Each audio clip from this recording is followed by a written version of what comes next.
Hello everybody, welcome back to Screen Stars. I'm here today to bring you my review for the 2021 horror thriller Antidote, a film that's co-written and directed by Peter Daskaloff, and it stars Ashlyn Yenny and Louis Mandylor.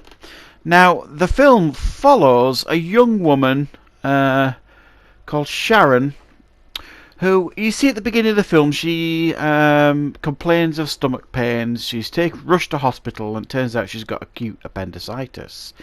She undertakes some serious surgery, and when she wakes up in a strange hospital that actually turns out to be some kind of experimental facility where humans are essentially used as guinea pigs to test out this new serum.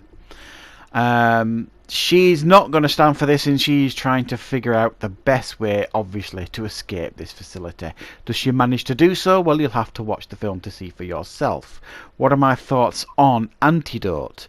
Well, actually, I quite enjoyed this one. I thought this one was a very watchable horror. I thought it was actually, even though it's a fairly low budget film, it's got some good production values behind it. They've managed to get some good actors in here. I thought Ashley Yenny, who plays this Sharon, was excellent as this young woman in this terrible predicament.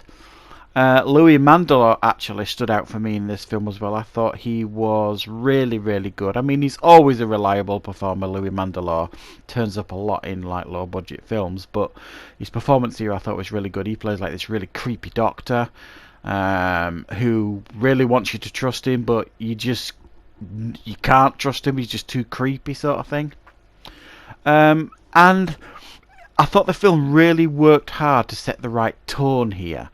It kept you guessing what was going on.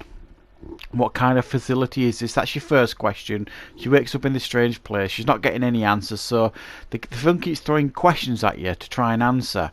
And when you get one answer, there's another question that needs answering almost. So it keeps you interested throughout the process of the whole film. Keeps you guessing throughout the process of the whole film.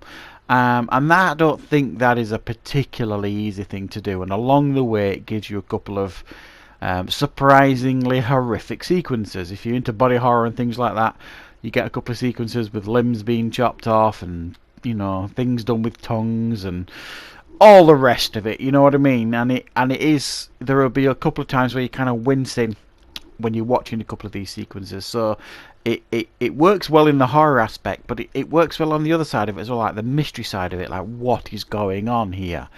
And you kind of live in the film through this woman's eyes, Sharon's, because she's constantly asking questions, constantly trying to escape this facility. Early on, you kind of get a bit frustrated with her, because she's given these instructions not to wander the facility, and she continues to wander the facility. And that initially frustrated me, and then I was kind of thinking, well, would I not continue to wander the facility and look for ways out and things like that? You probably would. So she's constantly seeking answers to these questions of where is she, what's going on, and the more that is revealed to her, the more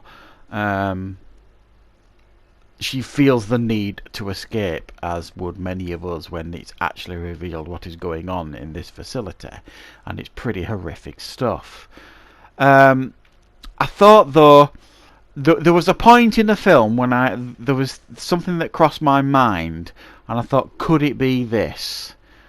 And it actually turned out to be what was going through in my mind. So I think the ending probably falls under the bracket of too predictable, but I still don't think they massively mishandled it, if you like. It kind of went down to its natural conclusion, and it allowed you to experience all that. The film does suffer, I think, from a few unnecessary flashbacks. I don't think it needed some of them. We get flashbacks with her and her boyfriend from 10 years ago, and we also get flashbacks from her, I'm guessing is her husband now, sort of thing.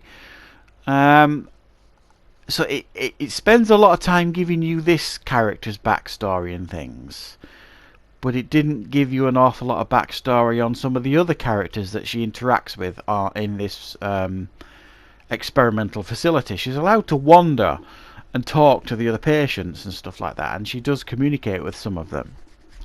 And some of them you are sympathetic to, and some of them you are genuinely not sympathetic to. But it would have been nice maybe to learn more about them, some of these other characters as well. But I think while there are a couple of missteps in regards to the narrative and storytelling, I thought this was a fairly effective film, and I enjoyed it much more than I expected to. So I'm going to give this one a 6 out of 10. Maybe worth a watch if this sounds like it's your sort of thing. So that is my review for Antidote. Thank you very much for watching. I hope you liked the review. Of course, I will be back with plenty more reviews on this channel very, very soon.